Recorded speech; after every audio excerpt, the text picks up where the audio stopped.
Magandang umaga po mga kapatid. Ulan ay hindi halos huminto magdamag. Subalit, naniwala ako na lahat tayo ay makapagpahinga at ligtas ngayong araw nito. Araw-araw ay umaasa na meron tayo pag ibabahagi na katulad ng gagawin natin ngayon. So, hintay po tayo na ilang sandali. Ngayon ay day 203 ng taong 2025, July 22. Okay? So ang ating pag-aaralan ngayon ay day 203. Pag-aaralan natin ngayon ay sa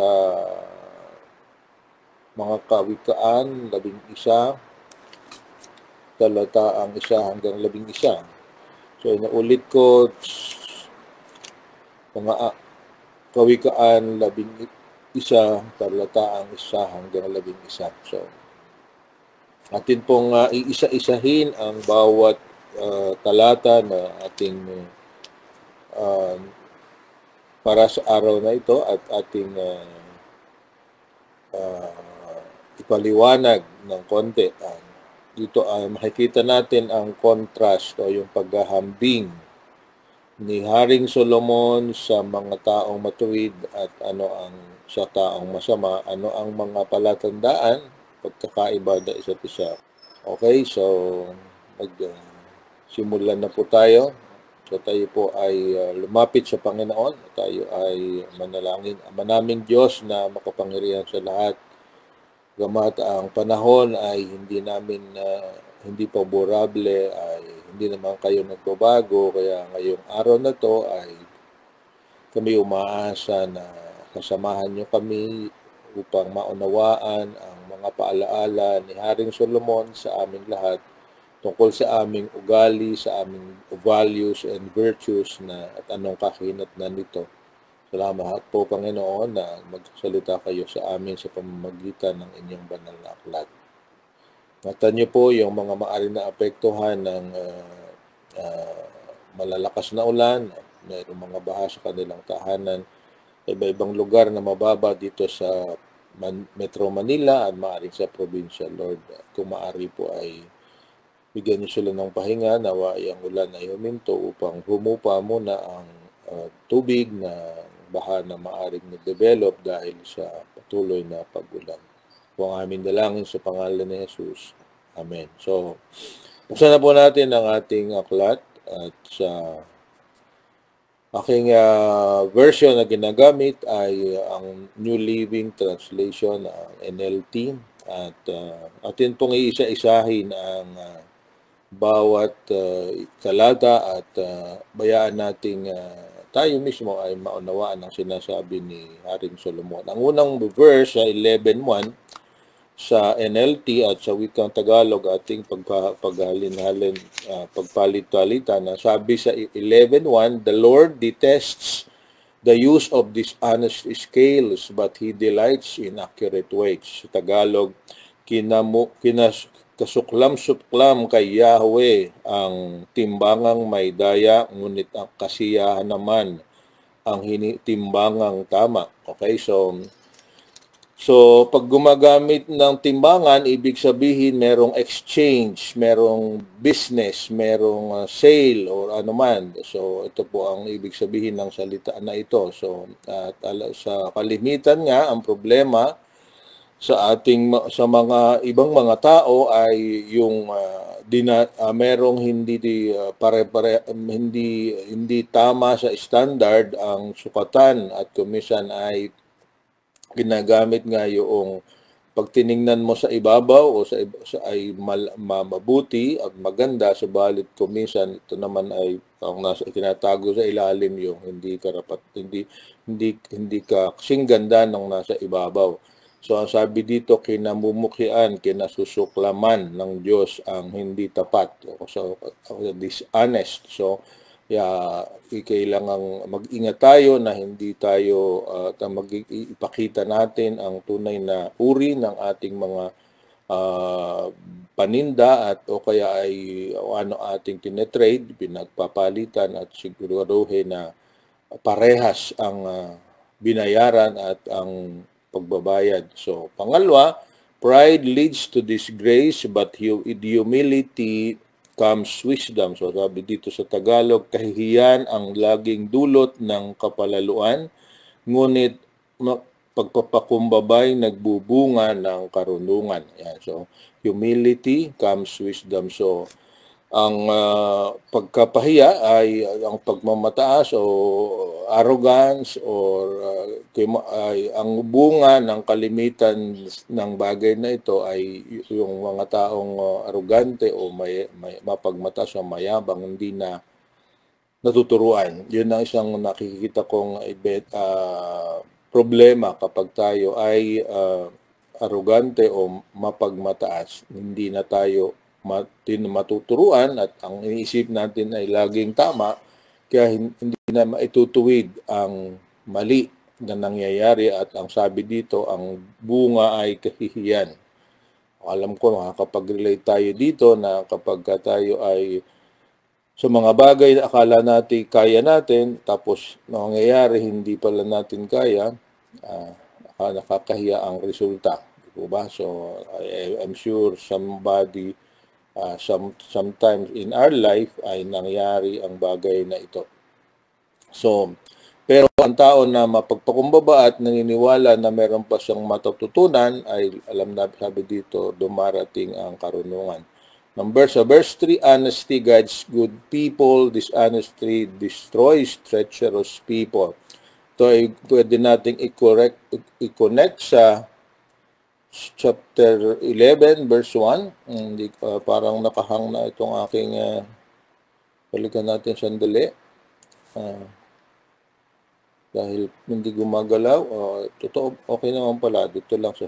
sige, patuloy natin. So, balik po tayo sa ating binabasa. Sabi, honesty guides good people, dishonesty destroys treacherous people. Collected sa verse 1 at pwede kong ito ay pwede nating i-connect sa later verses at pag nakarating tayo doon babalikan natin itong verse 3. Verse 4, riches won't help on the day of judgment but right living can save you from death. So, ibig sa wikang Tagalog,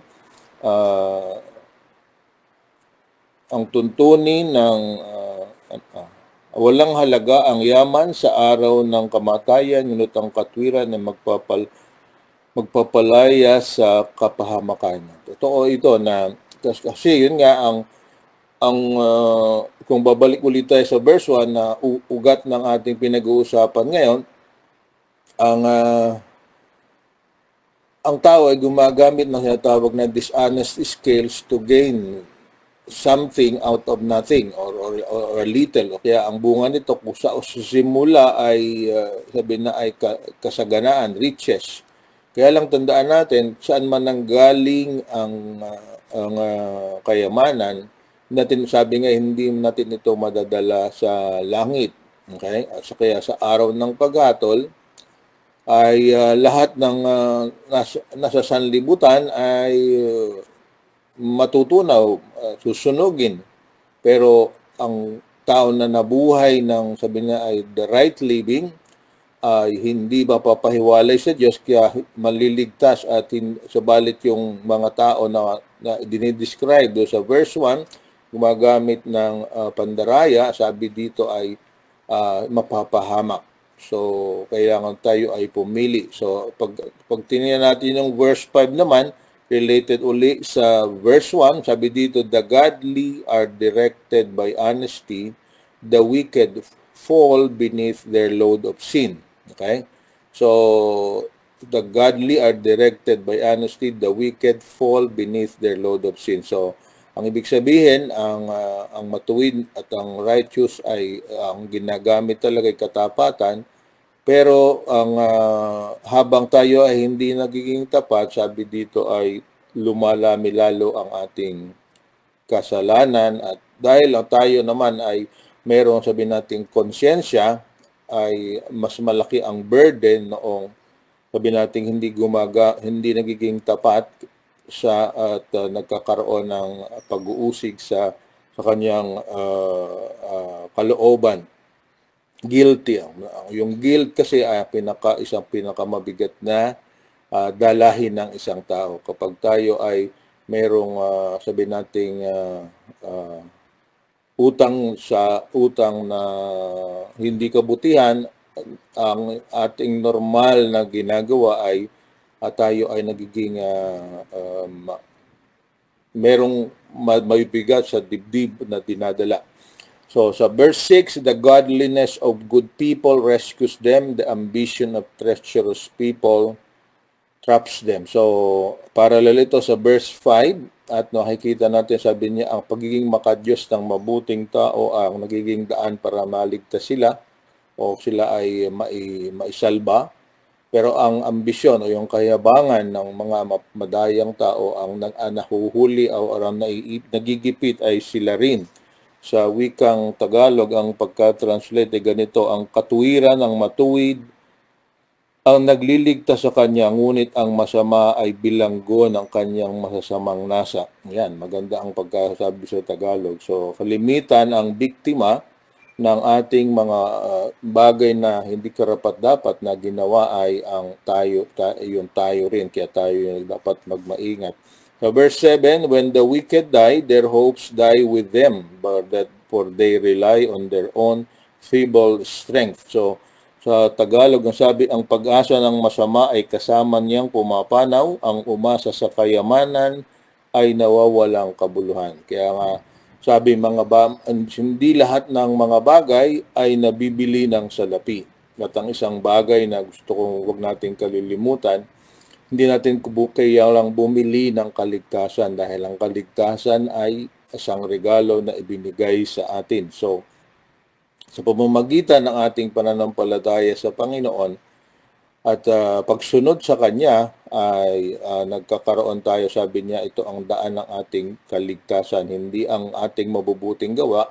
At so, kuminsan nga, ang akala natin, yung sabi niya, Robin Hood principle, pagka ako'y gumawa ng masama pero ang pakinabang sa aking ginawa ay para makagawa ng mabuti, tayo ay yung ating kabutihan ay matatakpan ang ating kasamaan. At tandaan natin, hindi po yan ang principle na binigay ng Panginoon. Ang principle ng Panginoon ay tayo maliligtas tayo ay sa pamamagitan ng pananampalataya at hindi na ating gawa. Kung babasahin natin ang Ephesians 2:8-10, ito po ang sinasabi. Then 7, the verse 7, when the wicked die, their hopes die with them, and for they rely on, naulit ko pa yata, okay? So, ibig sabihin, ito rin dapat nating tandaan na natin kayang iligtas ang ating sarili, so kaya kailangan nating kailangan ng tagapagligtas. Kaya sa verse 8, ang sabi, the godly are rescued from trouble and it falls on the wicked instead.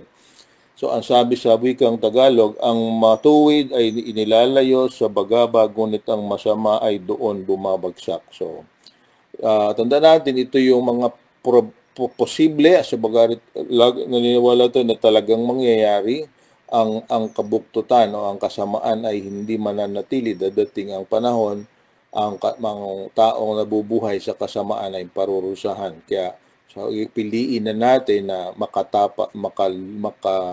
makatakas sa dala ng kasamaan. And sa last 3 verses natin, with their words, the godless destroy their friends, but knowledge will rescue the righteous. So, ito yung naalaala ko na yung kalimitan, merong mga tao na walang ginagawa kundi humanap ng mali sa iba. At ang tawag natin nga dito, ang pangalan niya ay marites, yung mga kritiko, mga pintasero at pintasera. Natin, ang bagay na ito ay nakakasira ng pagiging kaibigan. Sabi niya, the godless destroy their friends, and sila ang nagsisiraan kung may salimitan, di ba? Ang kalaban ng chismosa ay isa ring chismosa.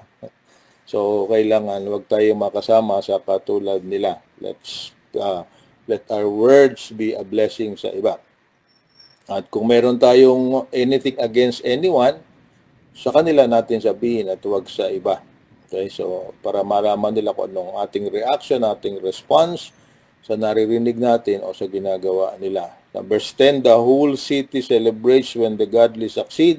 They shout for joy when the wicked die. Okay, so maganda ito mayroon tayong magandang isang halimbawa dito na araw-araw ay laman ng social media.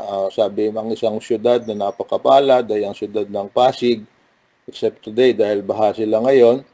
Sabi niya ay the whole city celebrates when the godly succeed. Alam natin si Mayor Vico Soto ay pinag-uusapan ng lahat dahil sa nangyaring pagbabago sa kanilang bayan, kanilang lungsod. Sana ay sa darating na panahon ay dumami pa ang katulad ng mayor ng lugar na ito at sana ay ang buong bansa ay makakita ng katulad niya na talagang pinaglilingkuran ng bayan at mayroong magiging matuwid. So, verse 11, upright citizens are good for a city and make it prosper, but the talk of the wicked tears it apart. Okay, so ito yung huling verse natin ngayon. So, ang matuwid na mamamayan ay mabuti para sa isang bayan, sa isang lungsod, at nagiging dahilan ng paglago nito. Pero yung mga walang ginagawa at nagsasalita lamang pero hindi naman ginagawa ang kanilang salita, yan ang nakakasira. Siya po, yan ang 11, 1 to 11.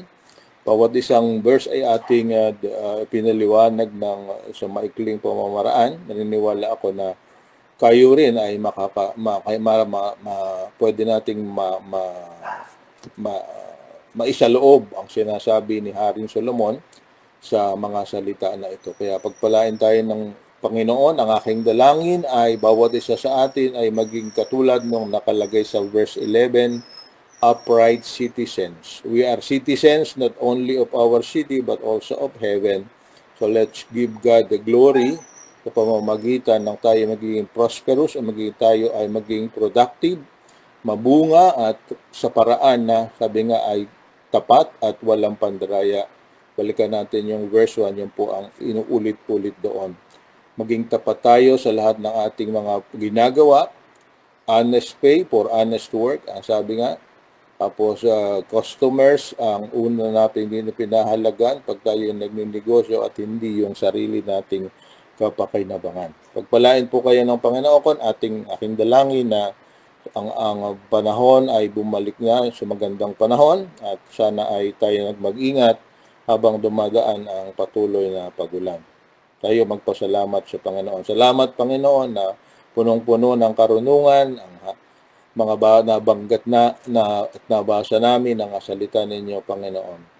Gawin mo kaming isang matuwid na tao, nawa Panginoon ay kayo laging sumunod sa inyong sinasabi, maging madalanginin at laging kumukonsulta sa inyo sa bawat desisyon na aming ginagawa. Nawa ay magliwanag ang aming mga patutuo at kami maging dahilan ng pagbabago ng aming bansa. Ito po ang aming dalangin sa pangalan ni Jesus. Amen. So marami po salamat.